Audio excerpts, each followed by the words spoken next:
Goeiedag aan Niels Jackson en Dani Mouton, hierso by Kerkbode Kollig. Hierdie is ons tweede aanbieding oor die gesprek rondom slagofferskap.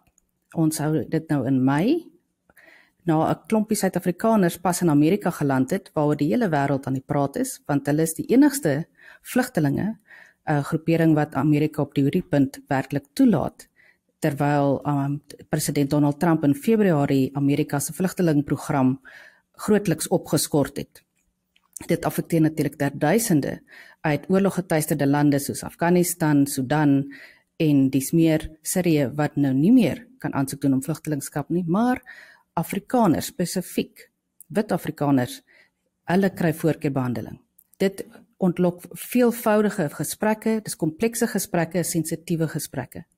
Soos ek genoem het, saam met my om hieroor te gesels is ervare kerknuusjoernalis Niels Jackson en dan Dominee Dani Mouton uit die Oos-Kaap, wat in die leierskap daar betrokke is al vir vele jare en ook betrokke is by vele interessante inisiatiewe, veral gerig om versoening tussen verskillende mense tot stand te bring. Baie welkom manne. Baie dankie.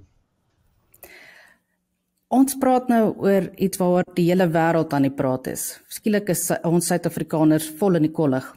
Niels, dit is ek moet sê, as ek nou eerlik uit myself uitpraat, ek het verskillende gevoelens hier rondom. Ek weet nie lekker hoe om te voel. Toe ek daai groepie gesien het, daar in waar hulle geland het, en hulle staan in daai hanger waar hulle nou verwelkom word nie. Hoe voel jy rondom dit?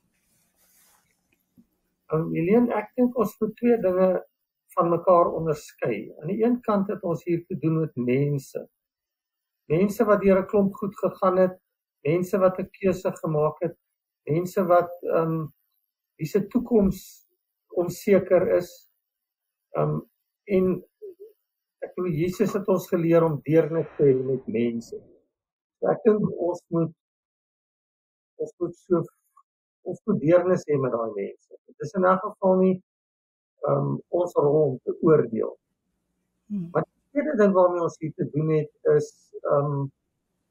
is 'n politieke spel. En hierdie mense word vasgevang in die politieke spel.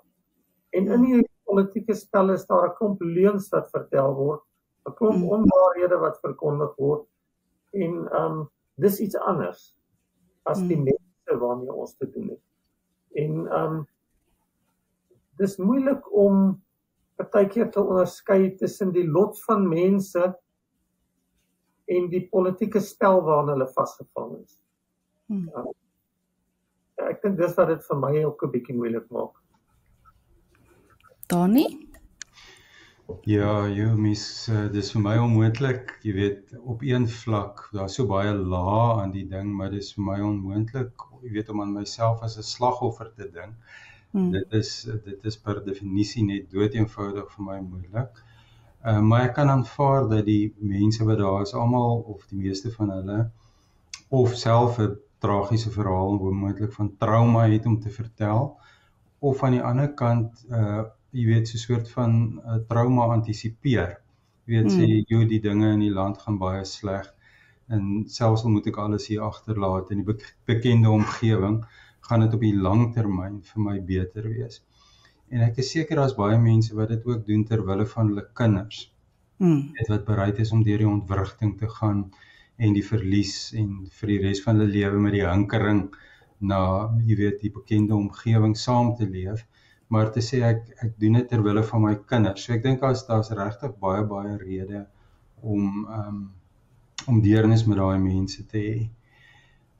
In die omgewing waarin ek werk is die dilemma waarmee mense sit dat een groep uitgesonder word. Jy weet dat een groep, hoe op aarde is dit nou moontlik dat 'n mens van buite af kan sê die Afrikaners is die slagoffers. Jy weet, en die wrevel wat dit veroorsaak is dat die Afrikaners ook die mense was wat in die verlede verantwoordelik was, en 'n groot rol bygedra het tot die verdrukking van ander.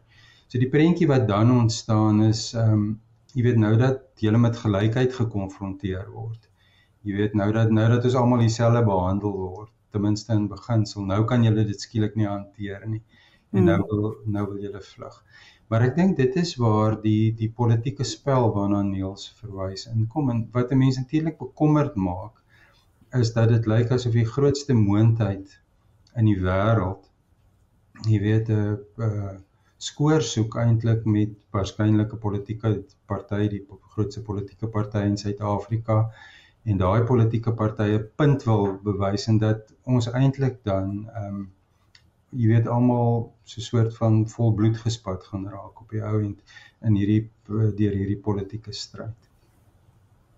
Ja, dit herinner my aan, ek het 'n vroeëre gesprek gehad met Iver Swarts en Skalk van Heerden. Dit was baie kort na, Skalk van Heerden is nou van die Betereinders en hulle Not USA, but Us for USA veldtog bekend gestel het. En een van die goed wat hy per se genoem het, en ek hoor dit by vele, is hulle is net bekommerd oor hierdie fokus nou op wit Afrikaners, wat dit gaan doen vir rasseverhoudinge binne in ons land. Want nou word hierdie een groepie uitgesonder, en soos jy tereg sê, ek meen ons weet as mens na die ekonomie van die verspreiding in die land kyk, die groter groep wat nog steeds die armste is nie die wit mense nie, maar dit is meer na die swart mense se kant toe. Is daar dat jy beleef, julle is in 'n baie interessante interkerklike projekte betrokke daar by die baai, dat van jou kollegas vir jou noem hoe hulle hieroor voel? Ja, nee, ons is in baie gesprekke daaroor. Ek dink die konsensus tussen ons is, as daar slagoffers is, dan is almal slagoffers. En dan is ons as burgers van die land slagoffers. En ons is, om dit nou maar reg te stel, die slagoffers van 'n regering wat nie behoorlik kyk na sy burgers, kyk na die ekonomie en kyk na geleenthede vir almal in die land nie. So almal is slagoffers. Wat ook in die gesprekke opduik natuurlik is dat dit is nie meer so eenvoudig om byvoorbeeld die ongelykheid in die land net te koppel aan die ongelykheid van, jy weet, om te sê die grootste armoede lê by swart mense en kyk hoe welvarend is wit mense nie. Ek dink as ons 'n beter regering gehad het, was ons almal nog, jy weet, meer welvarend as wat ons nou is in die Afrikaners in kluis. Dit lyk, as mens na die data kyk, asof die ongelykheid wat vroeër tussen wit en swart was, nou in die swart bevolking self ingeskuif het. Dat van die mees fabelagtige ryk mense in die land is swart mense. Maar die grootste gedeelte van die swart bevolking het nog steeds agtergebly. Maar dan beteken dit, ons is almal slagoffers en ons is as burgers en gelowiges in die land 'n verantwoordelikheid om die regering daaroor aanspreeklik te hou. En dit is wat ons doen in die baai. So jy het nou verwys daarna, ons het nou 'n koalisie van wit, bruin, swart mense, het kerkleiers oor alle grense heen, voormalige hoofstroomkerke, groot charismatiese gemeentes, goed gevestigde ander groeperinge, het en inheemse, ek wil amper sê inheemse Afrika kerke, het nou vir die premier van die provinsie en vir die president 'n skrywe gerig waarin ons in detail ons ongelukkigheid oor ons lot in die land en spesifiek in hierdie stad, hierdie metropool, deel en vra vir aksie. Dit is baie interessant. Niels, wat sou jy hier rondom wou sê? Ek dink die een ding wat ek tog 'n opmerking oor gemaak is oor veralgemening. Ek dink in die sin wat Dani gepraat het, kan ons wel sê ons is almal slagoffers. Maar as 'n paar mense, ek sê 'n paar, as daar 'n aantal mense is wat slagoffers is van plaasaanvalle, dan beteken dit nie almal is slagoffers nie. As daar 'n paar mense is wat vlugtelingstatus Amerika toe aanvaar, dan beteken dit nie ons wil almal vlug nie.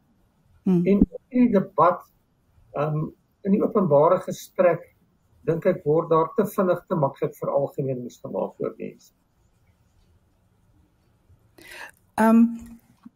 Ons is al drie wit en Afrikaans. Dit voel vir my soms asof die wat sê dat hulle namens my praat, net een ding sê. En ek voel nie altyd daar word genoeg gesê, soos wat ek nou by julle albei ook hoor en ek ook voel. Ek voel nie ek is 'n slagoffer nie, ek wil nie vlug nie.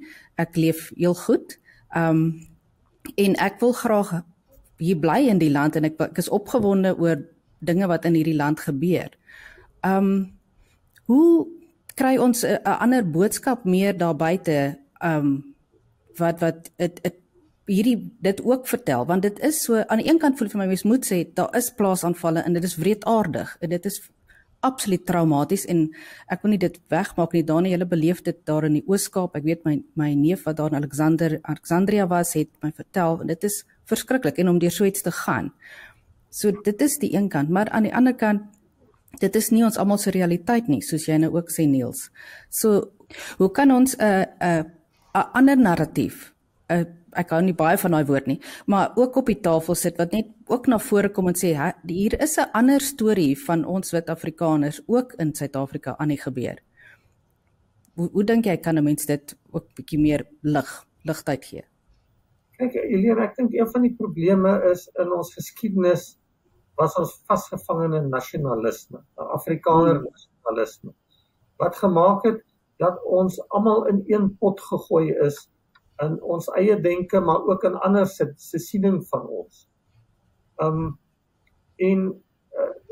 Daar is nie vandag iemand wat regtig kan sê hulle praat namens alle Afrikaners nie. Dit klink partykeer asof organisasies soos AfriForum namens alle Afrikaners probeer praat, maar hulle sê ook hulle praat nie namens alle Afrikaners. Een van die goed waaroor ek versigtig is vir nuwe aksies wat nasionalisme, Afrikaner nasionalisme laat opleef, wat ons half in 'n kokon sit teenoor die res van die land. Ek is selfs 'n bietjie versigtig vir 'n viering van Afrikaanse 100 jaar, omdat dit ons weer bietjie afsonderlik sit van die ander. Ek bedoel, dit is lekker dat ons Afrikaans kan praat en so aan, maar dit is op 'n manier 'n bietjie van 'n kunsmatige viering, dink ek, wat weer daai negatiewe soort nasionalisme in die hand werk. En dis vir my sleg. Ja, ek stem baie met Niels saam. Ook Niels se vroeëre opmerking oor veralgemening. Vat net, 'n mens kan maklik jou woord narratief, Helene, in 'n narratief verval wat sê die bedreiging in Suid-Afrika kom van swart mense. Jy weet, en ons as wit mense is onderdruk. Dit is 'n valse narratief. Dis 'n valse veralgemening. Almal in hierdie land kry swaar onder misdaad. Jy weet, daar vind moorde plaas en almal word getref. En die kuns is om koalisies te bou met mekaar. So die kuns is nie om in 'n wit enklawe in te trek en te dink wit mense is op ons eie en ons moet iewerster 'n delary kry om ons te kom lei, of jy weet, een of ander organisasie om namens ons almal te praat nie. Ons moet uit daai kokon uitbreek, en dis waar ek dink skalk hulle met beter einders daai ongelooflike belangrike werk doen, is om te sê, kom ons reik uit oor grense, en kom ons bou koalisies, byvoorbeeld wat kampvegters is vir geregtigheid. Kampvegters is wat, jy weet, God is 'n God vir die noodlydende, jy weet, wat ons self die nood van noodlydendes aantrek, en Jesus se voorbeeld te volg. Jesus daar's leierskap nodig. Dis 'n leierskap wat bestaan uit die volle rondheid van die land se diversiteit, mense wat met mekaar praat en wat nederig dien soos Jesus, om anders se lotgevalle vir hulle aan te trek en te begin om 'n verskil te maak. Dit is wat my opgewonde maak oor die brief wat ons nou hier geskryf het. As jy nou kyk na wie die brief onderteken het, dit is 'n koalisie wat hier in die baai gebou is van alle kleure en geure, en dit is die hoop. Ons moenie dit vir ons aantrek dat dit bloot Afrikaners is of wit boere is wat onderdruk is nie. Dit is ons almal, en daarom gaan die oplossing kom van ons almal af. Saamwerk. Ek hou baie daarvan. Ek het in die naweek, is net vir my net so herinnering was, ons gemeente is hier so in Parow, noordelike voorstad van Kaapstad, en ons is aan die verkeerde kant aan die spoor, as jy dit nou so wil stel, en ons het baie immigrante in ons area, en ons kry 'n oproep van een van ons lidmate wat sê haar man So hy's van Rwanda, swart man. Hy bestuur, ek dink hy's 'n Uber driver en hy is amper gekaap op pad huis toe een aand. So dit net weer misdaad affekteer almal. My man was ook al 'n slagoffer van kaping. Hy's wit. Ek dink nie een van die gevalle was rasgemotiveer nie, dit gaan meer oor ekonomiese ongelykheid, ons het 'n groot probleem met armoede. Maar ek het al gewonder ook of ons, as ons mekaar se stories meer sou kon hoor, beter sal kan 'n gevoel kry van, maar dit is nie net ek en my groep nie, maar dit sny breër. Niels. Ja, inderdaad, as ons meer stories kan hoor van samewerking, van hande vat oor grense heen, dan sal dit 'n ander beeld skep van die samelewing. Maar ons het te veel stories van groepies op hulle eie. En te veel stories van Afrikaner groepies wat hulle self op hulle eie organiseer. Dit gaan ons nie in die toekoms inhelp. En sosiale media, en dit help ons ook nie daarmee nie, nee, ek dink nou maar net aan algoritmes en daardie tipe dinge. Ja. Kan ek 'n ander ding, ek wil by Dani aansluit, wat gesê het dat ons soos Jesus moet lewe, Jesus moet navolg in wat ons doen hierso. Ek is regtig die indruk dat ons in die kerk nie altyd vir Jesus so goed verstaan. In die kerk praat ons dikwels oor die verlossing, veral in die gereformeerde tradisie, want ons tradisie het ontstaan rondom 'n geskil oor die verlossingsleer. Maar partykeer steek ons vas by die verlossing. En ons praat net oor Jesus wat gesterf het en ons sonde vergewe en dat ons 'n nuwe lewe kan hê. Ons praat te min oor daai nuwe lewe wat ons het en wat dit in die praktyk beteken. En ons kyk te min na wat Jesus voor sy kruisiging hier op aarde gedoen het. Byvoorbeeld om grense oor te steek. Om al die sosiale grense wat in sy tyd bestaan het, oor te steek. En mense aan die ander kant van die grense om na hulle toe uit te reik. Ons maak te min daarvan dat Jesus altyd mense se nood raak gesien het en daarop gereageer het en helend betrokke geraak het by daai mense. En dis die soort van voorbeelde, dink ek, wat ons in ons land moet navolg as ons 'n beter toekoms wil hê. Ek stem saam. Dani, ja.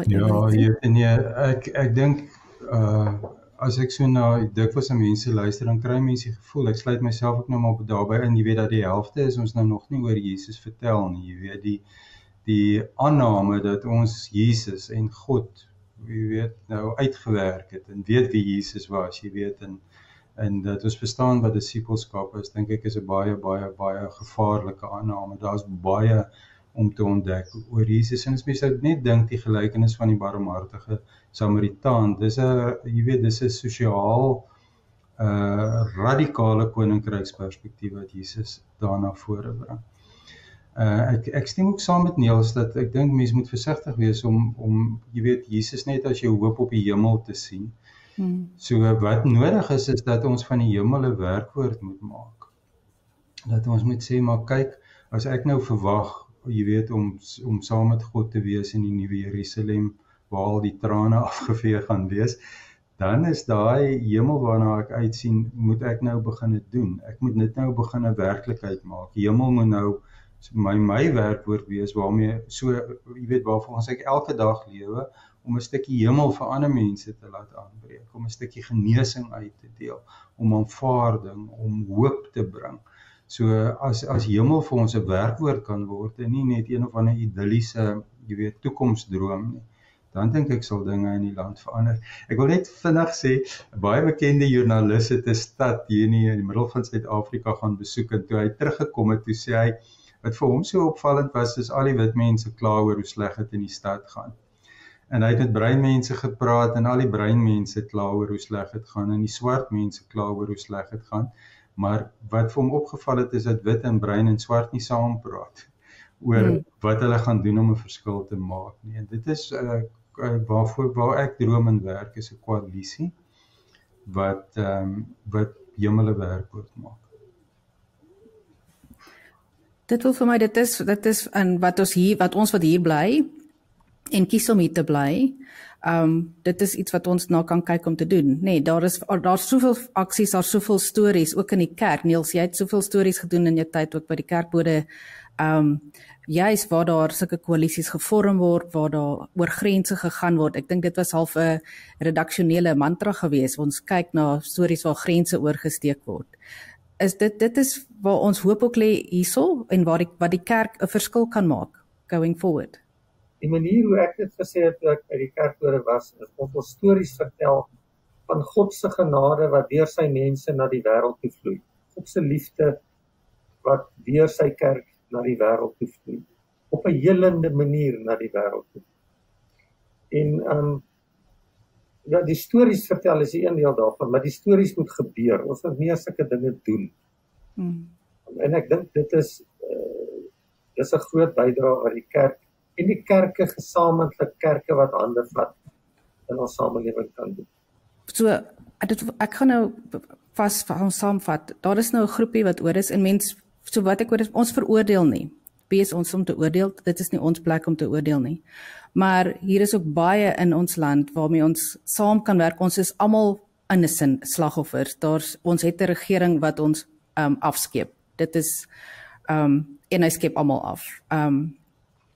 Maar as ons daar's moontlikhede wat ontvou wanneer jy 'n perspektief het van ek volg Jesus en Jesus het my geleer ek steek grense oor, ek reik uit, ek leef vir barmhartigheid. En dan kan daar wonderlike dinge gebeur wat van ons land die plek maak wat hy kan wees, want ons is in so 'n mooi land. Ja, so ek wil teenoor Niels 'n waarderende opmerking maak. Die stories wat Niels in die kerkbode opgeskryf het, is stories daai van God se liefde wat vloei deur mense na die wêreld toe en genesing bring en hoop bring. Is natuurlik verhale van ongelooflike leierskap wat mense aan die dag gelê het en wat mense dikwels groot struikelblokke oorkom het, ook in hulle self, maar ook in omgewing, om regtig te kan dien en 'n verskil te kan maak. Ek dink die gevaar is dat ons nie die gewig van daai gebeure herken vir wat dit is nie. Ons kan aan die een kant so vasgevang wees in volksnasionalisme, dat ons dink daai stories maak nie saak nie, dis 'n soort van randstories. Die nuwe bedreiging natuurlik is dat ons nou, verval in 'n geprivatiseerde geloof, waar geloof, die innerlike belewenis wat my Jesus en ek het, word. En waarmee Niels ons help, is om te sê, ek wil sê, Helene, die oorlewing van die kerk, die floreer van geloof, die navolging van Jesus, in hierdie land gaan afhanklik wees van meer en meer mense, wat gedoen het wat Niels opgeskryf het. Daai verhale is 'n profetiese stem. En ons moet Niels ewig dankbaar daaroor wees. Dit wys die toekoms van die kerk. Mense wat stil word, wat 'n diep verhouding met die Here het, maar mense wat dan, verder as die hek kyk en ander mense se nood raak sien en begin reageer op die aansporing van die Heilige Gees in hulle lewe. Dis wat ons land nodig het. Dan kan ek net sê, ek het die stories oorvertel en van die medewerkers wat saamwerk. Maar dit is gewone mense in gewone gemeentes wat daai stories laat gebeur. En ek voel ons bou op jou skouers, ons gaan aan daarmee by kerkbode, ons het hierdie reeks kerk wat werk en ons skryf wonderlike stories in klein gemeentetjies wat eintlik in die ou dae sou hulle net toegemaak het, maar hulle gaan aan, hulle kry nuwe maniere van aangaan en jy hoor van uitreik, oor grense gaan en 'n verskil maak, net sê, ons moet nie kyk na hoekom ons is waar ons glo God het ons hier gesit en kom ons kyk waarmee is hy besig in plaas van net vashou, ons het dit nog altyd so gedoen en o jemel, ons wit en Afrikaans is raak al minder. En dit is lekker en dit gee vir my ook hoop en ek glo maar daai stories nie opraak nie, nee. Nee, dit kan nie opraak nie. Dit kan nie opraak nie. Sit daarvoor. Maar dit gebeur oral. Ja, en dit gebeur dwars deur die land en dit is, ja, en ek dink solank ons gaan dan aanhou om daardie stories te vertel, want hoe meer jy dit hoor en raak lees en besef jy, maar dit is nie alles doom en gloom nie, dit is nie alles tot niet nie, En ons is nie almal wat dink net ek en my groepie ons kry swaar nie. Ons van ons kom reg om dit weier te sien en dit in ons meeste naaste mense raak te sien, selfs al klink hulle en lyk hulle nie soos ek nie.